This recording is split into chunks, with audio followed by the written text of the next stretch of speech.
پاکستان کا مطلب کیا؟ لا الہ الا اللہ. پاکستان کا مطلب کیا؟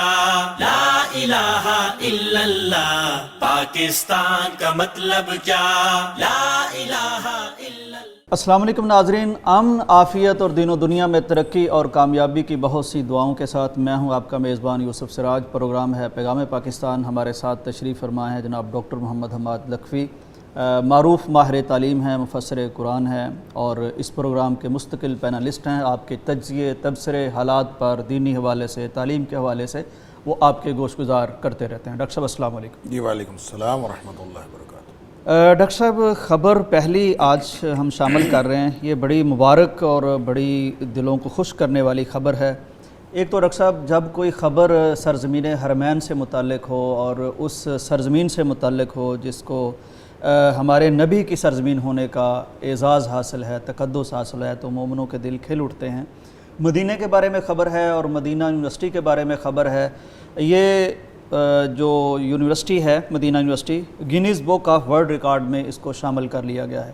یہ مومنوں کے دلوں میں تو پہلے ہی راج کرتی تھی مدینہ بھی، اور مدینہ سے نسبت رکھتی ہوئی ہر چیز، لیکن اب دنیا نے بھی اس کی خدمات کو تسلیم کر لیا ہے اور ریکارڈ کا حصہ بن گیا ہے. ڈاکٹر صاحب، اس کے جو فیچرز ہیں یونیورسٹی کے، اس میں ایک تو یہ کہ 170 ممالک سے طلبہ علم، تشنگان علم وہ اس یونیورسٹی کا قصد کرتے ہیں، یہاں حاضر ہوتے ہیں. ہر سال داخلہ ہوتا ہے طلبہ کو. یہاں بالکل رہائش بھی فری ہے، تعلیم بھی فری ہے، ایون ویزا بھی فری بھیجا جاتا ہے، ٹکٹ بھیجے جاتے ہیں اور وہ یہاں آتے ہیں. کتب ملتی ہیں، کھانوں کے لیے رقم ملتی ہے. ایک تو میں سمجھتا ہوں ڈاکٹر صاحب اتنی بڑی سعادت ہے رسول اللہ صلی اللہ علیہ وسلم کا وہ ارشاد گرامی کہ جو زندگی مدینے میں بسر کر سکے، موت تک رہ سکے، اسے چاہیے کہ رہے. تو چند ساعتیں بھی نصیب ہو جائیں تو یہ 4 سال یا اس سے زیادہ عالم اسلام سے منتخب لوگ جن کو اللہ تعالیٰ توفیق دیتا ہے وہ وہاں جاتے ہیں، پڑھتے ہیں. تو اس خبر کے حوالے سے آپ کا تعلق چونکہ تعلیم سے بھی ہے اور مدینے سے بھی ہے، تو فرمائیے آپ کے جذبات کیا ہیں؟ بسم اللہ الرحمن الرحیم. دیکھیں، آپ نے 2 چیزوں کو بڑی خوبصورتی سے جوڑ دیا. ایک تو مدینہ یونیورسٹی کا یہ جو اعزاز ہے اور جو عالمی طور پر ایک ریکگنیشن ہے، بالکل، اور دوسرا جو مدینہ منورہ ہے شہر نبی، اس کی جو سعادتیں ہیں اور اس کے ساتھ جو مسلمانوں کا اور اہل ایمان کا اللہ اکبر، جو قلبی تعلق ہے اور ایمانی تعلق ہے. تو بات یہ ہے کہ جب آپ مدینہ منورہ کی بات کریں تو اس میں تو پھر دوسری بات ہے ہی کوئی نہیں. سبحان کہ ہر شخص جو ہے وہ مدینہ منورہ جانے کی کوشش کرتا ہے، خواہش رکھتا ہے. بے شک. اور پھر جو بات آپ نے کہی کہ وہ نبی کریم صلی اللہ علیہ وسلم نے فرمایا جو شخص وہاں زندگی بسر کر سکے اس کو وہاں زندگی بسر کرنا چاہیے. بے شک. تو دیکھیں، یہ تو خواہش بھی ہے اور کوشش بھی ہر مسلمان کی رہتی ہے، لیکن ظاہر ہے حالات اجازت نہیں دیتے، اور پھر جو لوگ جاتے ہیں وہاں پہ ان کی یہ خواہش بھی ہوتی ہے کہ اللہ تعالیٰ موت مدینہ منورہ میں دے دے. بے شک. تو یہ ایک یعنی بالکل ایک الگ سیگمنٹ ہے ہماری سارے مسلمانوں کی اور اہل ایمان کی زندگیوں کا. اس کے ساتھ پھر یہ جو تعلیمی ادارہ حکومت سعودیہ نے وہاں قائم کیا ہے، جو میرے خیال میں شاید 1970s میں ہوا ہے قائم، یا شاید 1970 سے پہلے کہیں. ٹھیک. تو انہوں نے وہاں پہ جامعہ اسلامیہ مدینہ منورہ کے نام سے تو پوری دنیا سے صرف اسلامی تعلیم کے لیے لوگوں کو اٹریکٹ کیا ہے، اور اسلام کو پھیلانے کے لیے. دیکھیں، ایک بہت بڑا کانسیپٹ ہمیشہ سے لوگوں کے دلوں میں رہا ہے. میں خود ایسے لوگوں کو جانتا ہوں، اور مولانا اسحاق بھٹی صاحب جو رحمہ اللہ، جنہوں نے بہت زیادہ خاکے لکھے ہیں، بہت سارے لوگوں کے معروف رائٹر اور معروف شاندار عالم دین بھی، اور انہوں نے کوئی 3 درجن کے قریب کتابیں لکھی ہیں، اور ان میں زیادہ تر حالات زندگی اور تاریخ. انہوں نے ایسی باتیں لکھی ہیں کہ بہت سارے لوگ یہ خواب رکھتے تھے کہ اسلامی یونیورسٹیاں بننی چاہیے، اور پوری دنیا کا جو نظام تعلیم ہے اس کے مقابلے کے لیے ایسی اسلامی یونیورسٹیاں ہونی چاہیے. پھر لوگوں نے خواب بھی دیکھے، لوگوں نے بر صغیر کے اندر ان کو قائم کرنے کی کوشش بھی کی. ظاہر ہے اس کے لیے وسائل چاہیے، اور وہ وسائل اللہ تعالیٰ نے حکومت سعودیہ کو عطا فرما دیے. اور میں یہ سمجھتا ہوں کہ جس طرح سے لوگوں نے اس کے بارے میں، اس طرح کی یونیورسٹیوں کے بارے میں اور اس طرح کے اداروں کے بارے میں سوچا، اور ان سب کے خوابوں کی تعبیر جو ہے اللہ کریم نے جامعہ اسلامیہ اور جامعہ ام القریٰ بھی کہا جا سکتا ہے، لیکن جامعہ ام القریٰ جو ہے اس کے اندر تو دیگر جو بہت سارے مضامین ہیں وہ بھی پڑھائے جاتے ہیں. تو اب شاید جامعہ اسلامیہ میں بھی دیگر مضامین انہوں نے شامل کر دی ہیں. بنیادی طور پر یہ اسلامی یونیورسٹی، اور اس میں جب اسلامی یونیورسٹی بنائی گئی تو پوری دنیا سے لوگوں کو لا کے دین سکھا کے واپس ان کے ملکوں کو بھیجا گیا. لہٰذا یہ دوہرا کام کرتے ہیں، یعنی ایک تو ان کو اٹریکٹ کرتے ہیں، تعلیم دیتے ہیں، اور تعلیم دینے کے بعد پھر سرو کرنے کے لیے دین اسلام کے لیے خدمات سر انجام دینے کے لیے ان کو پوری دنیا کے ممالک میں مبعوث کیا جاتا ہے. اور یہ ایک اصطلاح جو ہے پوری دنیا میں ایک مستعمل ہے، اور اس کو صرف اسلامی ممالک میں مبعوث نہیں کیا جاتا بلکہ غیر اسلامی ممالک کے اندر بھی مبعوث کیا جاتا ہے، یورپ وغیرہ میں. اور ان لوگوں کو مبعوث کر کے وہاں پہ جا کے وہ دین اسلام کی خدمت کرتے ہیں. جب وہ لوگ پڑھنے کے لیے آتے ہیں ان کو بھی سہولیات میسر کی جاتی ہیں، اور وہ سہولیات صرف سہولیات نہیں ہیں، اس کے ساتھ ان کو ماہانہ وظیفہ بھی دیا جاتا ہے، اور وہ اس قدر ہوتا ہے کہ لوگ بڑی آرام سے وہاں پہ زندگی گزار سکتے ہیں. اور پھر جب وہ ان کو مبعوث کیا جاتا ہے تو پھر ان کو باقاعدہ تنخواہ دی جاتی ہے. وہ پریکٹیکل لائف میں یعنی اسلام آپ کی اپنے خدمت ڈاکٹر کرتے صاحب ہیں. ممالک میں رہیں، دین کی خدمت کریں، پڑھایا بھی ہم نے ہے فری، اور اب پے بھی ہم کر رہے ہیں. اب دیکھیں یہ وہ خدمات ہیں جو ان میچڈ ہیں. پوری دنیا میں ایسا کوئی ہمیں نظر نہیں آتا کہ اس طرح کی کوئی دین کی خدمت ہو رہی ہو یا تعلیم کی خدمت، علم کی خدمت. دیکھیں اصل میں جب ہم علوم کی دنیا میں بات کرتے ہیں تو علوم ہوتے ہیں، اور اس میں آپ دینی علم کی بات کرتے ہیں تو یہ ایک ایکسٹرا بینیفٹ ہے مسلمانوں کو کہ دین اسلام کی خدمت ہو رہی ہے. صرف اور صرف علم کی روشنی سے لوگوں کو منور کرنا اور علم کی روشنی سے لوگوں کو روشناس کرانا، یہی بہت بڑا کام ہے. اور پھر علم بھی دین کا ہو اور کتاب اور سنت جوڑنے کا ہو. تو میرے خیال میں یہ اہل ایمان اور مسلمانوں کے ہاں تو اس کی ریکگنیشن بہت عرصے سے تھی. ایک بہت بڑا اعزاز جو شخص مدینہ یونیورسٹی میں داخلہ لے لیتا تھا، اور فاضل مدینہ یونیورسٹی، یہ کتنا بڑا ٹیگ ہے کہ لوگ جو ہیں وہ پی ایچ ڈی کر جاتے ہیں، ڈاکٹریٹ کر لیتے ہیں، مختلف یونیورسٹیوں سے وابستہ ہو جاتے ہیں، لیکن فاضل مدینہ یونیورسٹی جو ہے یہ ایک ایسا بڑا ٹیگ ہے کہ یہ کبھی اس سے ہٹتا نہیں ہے، اور لوگ اس کو ہی پرومیننٹ کر کے لگاتے ہیں کیونکہ لوگوں کا یہ ایک اعزاز بھی ہے. اور دیکھیں اس میں عام لوگ تو ایوریج اسٹوڈنٹ ہر جگہ پہ ہوتے ہیں اور جو جاتے ہیں پڑھ کے واپس آ جاتے ہیں، لیکن اس یونیورسٹی نے بہت بڑے بڑے علماء پیدا کیے، اسکالر پیدا کیے، ایسے بڑے بڑے اسکالرز پیدا کیے ہیں جنہوں نے پوری دنیا میں نام کمایا. یعنی سعودی عرب کے جو بڑے بڑے علماء، بڑے بڑے شیوخ ہیں، یعنی یا وہ جامعۃ الامام ریاض کے ہیں یا جامعہ اسلامیہ مدینہ منورہ کے ہیں، اور ان لوگوں نے پوری دنیا میں نام بھی کمایا. اور آج تک دنیا میں جن کے فتاویٰ چلتے ہیں اور جن لوگوں کو یعنی ودن سعودیہ اور آؤٹ آف سعودیہ جن لوگوں کو ایک انتہائی اہمیت کی نظر سے دیکھا جاتا ہے، ان کی رائے کو اہمیت دی جاتی ہے، وہ ان اداروں سے متعلق ہیں. تو میرے خیال میں ابن باز رحمہ اللہ مفتی عام میرے خیال میں یہ تو بڑی دیر ہو گئی جو Guinness book of world record نے ان کو اپنے شامل کیا. تو ان لوگوں کے اپنی کنسیڈریشنز ہیں، اور جب ہم اس کو اسلام کی نظر سے دیکھتے ہیں تو یہ اس ورلڈ ریکارڈ کے اندر جامعہ اسلامیہ کا نام آ جائے یہ اہمیت نہیں رکھتا. بالکل اللہ کے ہاں یہ ریوارڈ ملنے کے لیے یہ لسٹ میں شامل ہو جائے، اصل بات یہ ہے. تو دنیا میں قبولیت کی یہ نشانیاں ہوتی ہیں کہ دنیا ریکگنائز کرے.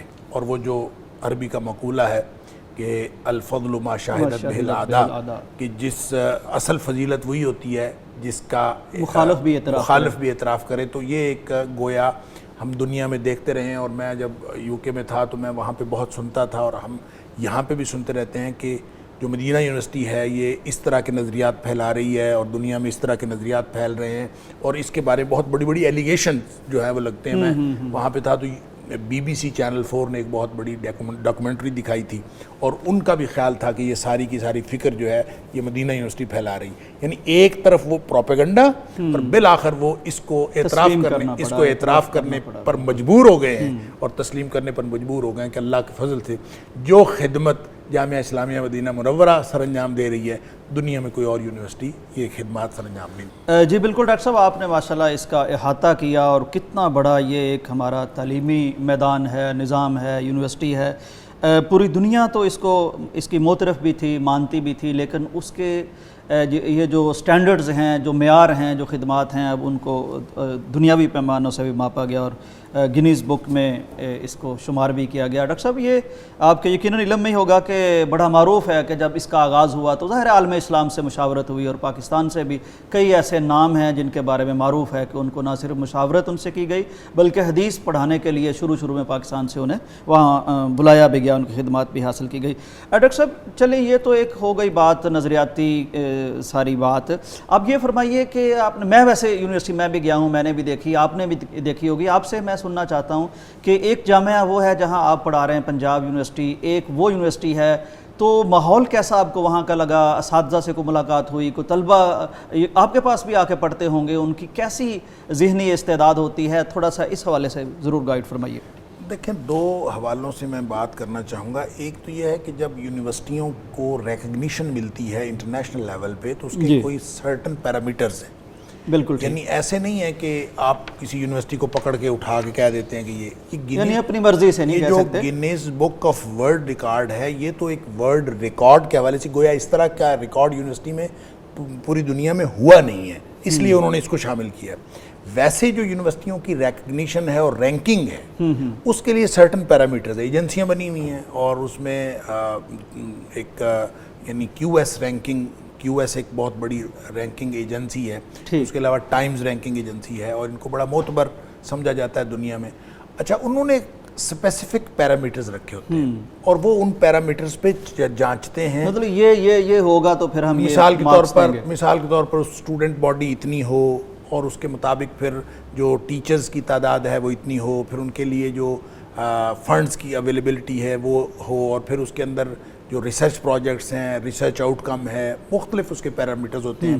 پھر اسی طرح جو لوگ جو وہاں پہ فارغ التحصیل ہیں، ان کی خدمات ہیں، وہ بھی اس میں شامل کی جاتی ہے۔ پھر دنیا میں جو اس کی ریپوٹیشن ہے وہ بھی اس میں کاؤنٹ کی جاتی ہے، لوگ اس کے بارے میں کیا رائے رکھتے ہیں، لوگ اس کے بارے میں ریویوز کیا دیتے ہیں، یہ اس طرح کے مختلف پیرامیٹرز کے ساتھ رینکنگ کی جاتی ہے۔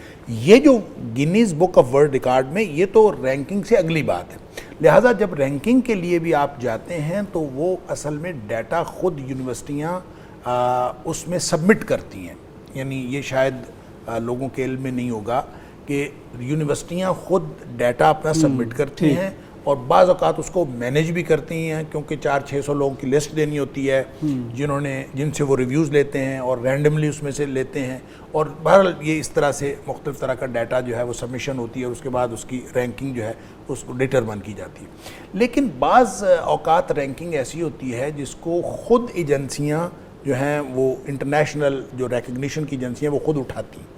مثال کے طور پر اگر کسی فیکلٹی نے یا کسی سبجیکٹ نے اس نے کوئی خدمات سر انجام دی ہیں اور ان کے بھی سرٹن پیرامیٹرز ہیں، مثال کے طور پر آپ کی فیکلٹی کے اتنے لوگوں کے جو ہے وہ ریسرچ پروجیکٹ منظور ہوئے ہیں، اتنے لوگوں نے آپ کے ریسرچ آرٹیکلز لکھے ہیں، دنیا میں اس کی ریسرچ سائٹیشنز آئی ہیں، تو اس سے جو فیکلٹیز اور سبجیکٹس ہیں وہ بھی انٹرنیشنلی رینک کیے جاتے ہیں۔ میں اصل میں بتانا یہ چاہ رہا ہوں، جیسا کہ اس سال 2022-23 میں ہمارا جو پنجاب یونیورسٹی کا شعبہ اسلامیات ہے، شعبہ دینیات ہے، اس کو بھی پوری دنیا میں کیو ایس رینکنگ میں ٹاپ 100 to 130 اس میں رینک کیا گیا ہے، اور اس میں یہ پہلی دفعہ پنجاب یونیورسٹی کا شعبہ علوم اسلامیہ جو ہے اس کو رینک کیا گیا ہے، اور دنیا کے ٹاپ 100 to 130۔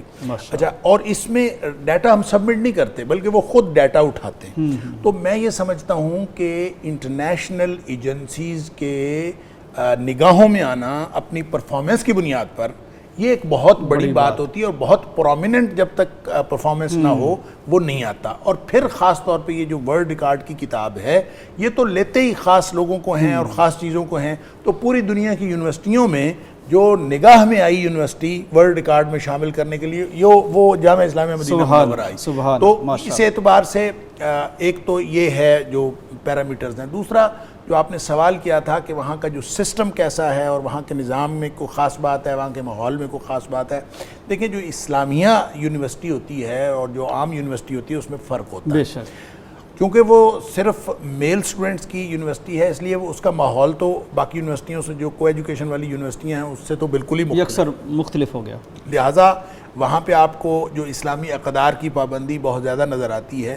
اور پھر میں نے بات یہ اس لیے کی ہے کہ جب آپ یہ رینکنگ والی جو میں نے بات کی میں نے اس لیے کی ہے کہ ظاہر ہے کہ اس یونیورسٹی کو بھی آپ ان پیرامیٹرز پہ جب دیکھتے ہیں, ان کا کورسز اینڈ سلیبائی کو دیکھتے ہیں, ان کی ہاسٹلز کی فیسلٹیز کو دیکھتے ہیں, پھر ان کا جو کریکلم ہے, پھر ان کی جو اسکیم آف سٹڈیز ہے وہ انٹرنیشنلی ریکگنائز, اس کا اسکیم آف سٹڈیز سے لے کر each and everything world level کا ہے. اور جب وہ ورلڈ کلاس آپ تعلیم دے رہے ہیں تو پھر آپ کو ورلڈ رینکنگ میں شامل کیا جاتا ہے, اس طرح سے آپ ورلڈ ریکارڈ میں جاتے ہیں. لہٰذا جب آپ ماحول کی بات, میں خود جب وہاں دیکھا اس کا کلاس رومز کا ماحول بھی دیکھا, وہاں کی جو ہاسٹلز کی فیسلٹیز بھی دیکھی, میں نے وہ سارا جو وہاں یوں کہہ لیجئے کہ جب میں نے دیکھا, میں نے جب وزٹ کیا تو میرے خیال میں یہ یونیورسٹی دنیا میں یونیک یونیورسٹی ہے. اس طرح کی یونیورسٹی ویسے ہی میرا خیال ہے شاید کوئی بہت کم دنیا میں پائی جاتی ہوگی, کیونکہ اس کے اندر جو اسلامی اقدار کی جو سطح ہے جو وہاں پہ آبزرو کی جاتی ہیں وہ بہت کم اداروں کے اندر ہے. ماشاءاللہ جی, یہ ایک یونیک چیز ہے پورے عالم اسلام میں ہی نہیں پوری دنیا میں, کیونکہ یہاں سے جو پڑھنے والے ہیں وہ اللہ کا خوف لے کے پوری دنیا میں جاتے ہیں, مفسر پیدا ہوتے ہیں, محدث پیدا ہوتے ہیں, فقیہ پیدا ہوتے ہیں, عربی دان پیدا ہوتے ہیں, شریعہ کی چیزیں ہیں, دوسری فقہ کی چیزیں ہیں, زبان کی چیزیں ہیں, اور پھر خاص طور پر 170 ممالک میں اس یونیورسٹی کا فیض پہنچ رہا ہے. مجھے سعادت حاصل ہے ناظرین کہ میں بھی وہاں حاضر ہوا, میں نے وہاں طلباء سے ملاقات بھی کی, پاکستانی زاہد سعید, فردوس, اس طرح کچھ دوست مجھے لے گئے. وہاں سے چلتی ہیں بسیں اور وہ آپ کو مدینہ میں لے آتی ہیں, مرکز مدینہ یا مدینہ کے دل میں یعنی مسجد نبوی میں. یہ طلبہ تعلیم بھی حاصل کرتے ہیں, مسجد میں حاضریاں بھی بھرتے ہیں اور اپنے ملکوں میں آ کے روشنی بھی کرتے ہیں. دعا یہ ہے کہ اللہ تعالیٰ اس فیض کو عام رکھے اور ہم سب کو, ہمارے بچوں کو دینی تعلیم, اور خاص طور پر اگر اللہ توفیق دے تو اس یونیورسٹی میں داخلے ہوں ان لوگوں کے جو چاہتے ہیں, اور یہ فیض جاری رہے. بریک کا وقت ہے, واپس آتے ہیں. پاکستان کا مطلب کیا, لا الہ الا اللہ. پاکستان کا مطلب کیا, لا الہ الا اللہ. پاکستان کا مطلب کیا, لا الہ الا اللہ.